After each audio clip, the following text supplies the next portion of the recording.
Good morning friends, তোমরা সবাই কেমন আছো? আমি খুব ভালো আছি, আশা করি তোমরা খুব ভালো আছো। পয়না পৌরাণী চ্যানেলে তোমাদের সবাইকে স্বাগত। ফ্রেন্ডস, এখন বাজে সকাল 7টায়, ব্লগটা এখান থেকে শুরু করছি। আর আমি সকালে একটু চা নিয়ে বসে পড়েছি, আর মেয়েকে তুলে দিতে হবে। ওরা একটু বসিরহাটে যাবে, বাবা মা আর মেয়ে। কারণ আমাদের যে শঙ্খটা বাজানো হয় না সন্ধ্যাবেলা, সন্ধ্যা দেওয়ার সময়, সেই শঙ্খটা পঞ্চমুখী শঙ্খ, মানে ওই 5টা আঙুলে চেপে যে এরকম সুরসুর মতো যে শঙ্খগুলো থাকে, ওই রকম শঙ্খ। তা সবাই বলছে এই শঙ্খ বাজাতে নেই, সেই জন্য মা বেশ কিছুদিন ধরে শঙ্খটা বাজাচ্ছে না। এবারে সন্ধ্যে দেওয়ার সময় কেমন একটা অসুবিধা হয়েছে। আর আজকে রবিবার, মেয়ের স্কুল ছুটি, তাই একটু পরে বাবা মা আর মেয়ে যাবে বসিরহাটে শঙ্খটা কিনতে। তাই মেয়েকে তুলে দিই, দিয়ে ওকে স্নান করিয়ে খাইয়ে রেডি করিয়ে দিই, নাহলে ও তো আজকে রবিবার ছুটির দিন, এখন উঠবেই না। তো ভিডিওটা কন্টিনিউ করতে থাকো, আশা করি ভালো লাগবে। মেয়ে রেডি হয়ে গেছে যাওয়ার জন্য, দেখো একদম পুরো রেডি। আমাদের গাড়িও এসে গেছে, আমাদের না, ওরা যাবে। আর মা শাড়ি পরছে। ও ট্রেনে বমি করবি না তো? ও তো গাড়িতে উঠলে বমি করে, ট্রেনে বমি করে না, অন্যান্য গাড়িতে উঠলে বমি করে, ওই জন্য ভয় লাগে আমার। আর ছেলে ঘুমাচ্ছে, ও জেগে থাকলেও যাওয়ার জন্য কান্না করতো। যা গাড়িতে গিয়ে বস, গাড়ি এসে গেছে। মারা বেরিয়ে যাচ্ছে।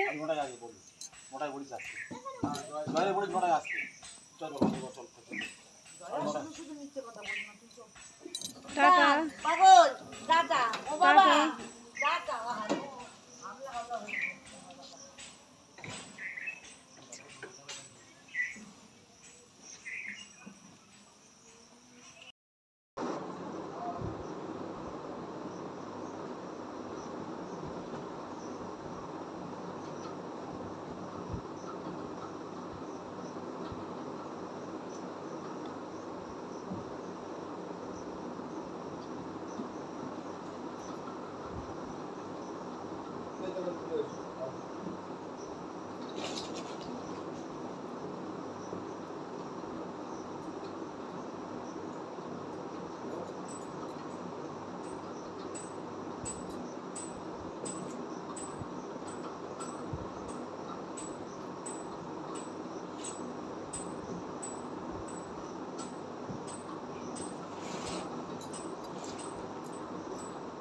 আর আমার ছেলে সকালে উঠে ঘর ঝাড়তে শুরু করে দিয়েছে।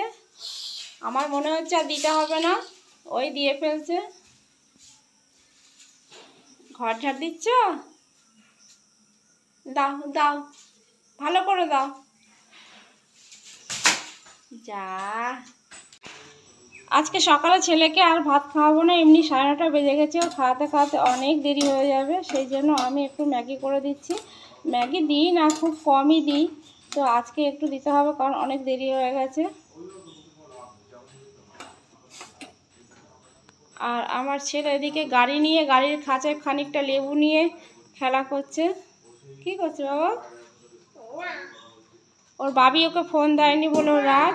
ফেলো না, ফেলো না বাবা, ফেলো না। সব লেবুগুলো ফেলে দিচ্ছে। ছেলেকে ম্যাগি খাইয়ে এবার আমি ভাত খেতে বসেছি। আর আজকে আমাদের রান্না হয়েছে, দেখো এখানে হয়েছে ভেন্ডি ভাজা, আর এখানে কুড়িকচু দিয়ে, আলু দিয়ে, বেগুন দিয়ে, মাছ দিয়ে ঝোল। আর আমি ভাত নিয়ে নিয়েছি, ভাত, আর এখানে আছে ভেন্ডি ভাজা। আর এই মাছ ভাজাটা, ছেলে ঝোলের মাছ খুব একটা খেতে চায় না বলে মাকে বলেছিলাম ওর মাছটা ভাজা রাখতে। আর দেখো তোমরা পরশুদিনের ব্লগে দেখতে পাবে, রাত্রে আমি মাংস রান্না করছিলাম। তো এত কিছু মতো 2 রকম রান্না হয়েছে, ভাজা ঝোল। তো তোমাদের দাদাভাই আবার ঘুম থেকে এখন উঠে মাংস আনতে গেছে। আমি বললাম, আর মা 2 বেলা তরকারি করেছে, আমি বললাম এটাই হয়ে যাবে, আর এনো না, কিন্তু আমার কথা শুনলো না। ও ঘুম থেকে উঠে ব্রাশ করে চা খেয়ে চলে গেছে এখন মাংস আনতে। আনলে আবার রান্না করতে হবে, আবার মাজা ঘষা, একবার মাজা ঘষা, গ্যাস পরিষ্কার সব হয়ে গেছে, আবার নতুন করে সব করতে হবে।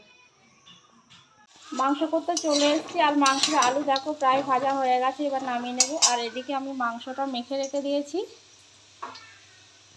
আজকে শুকনো লঙ্কা দিয়ে রান্না করব, অন্য সময় কাঁচা লঙ্কা দিই, তো আজকে শুকনো লঙ্কা দিয়েছি, ওই জন্য কালারটা লাল লাল মতো হয়েছে।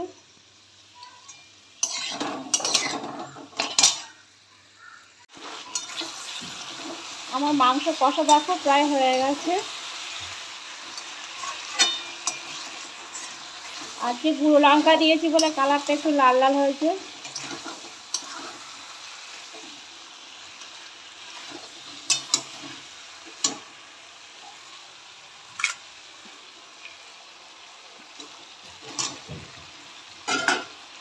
যেদিন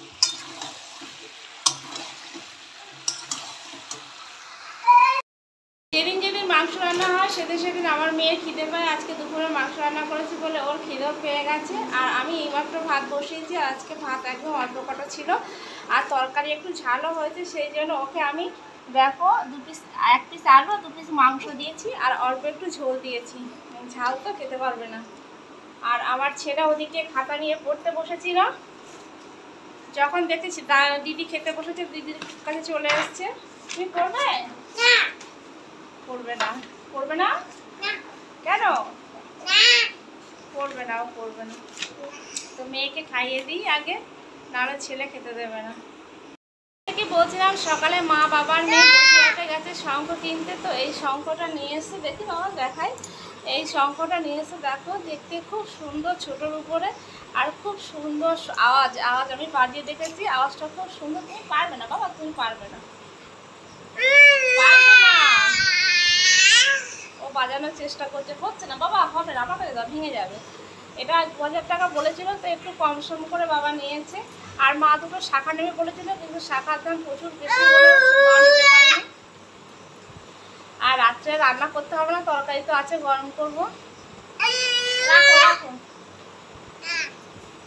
তো বন্ধুরা, আজকের ভিডিওটা আমি এখানে শেষ করলাম। তোমরা সবাই আমার সঙ্গে থেকো, আমাকে অনেক অনেক সাপোর্ট করো। তোমরা ভালো থেকো। Good night.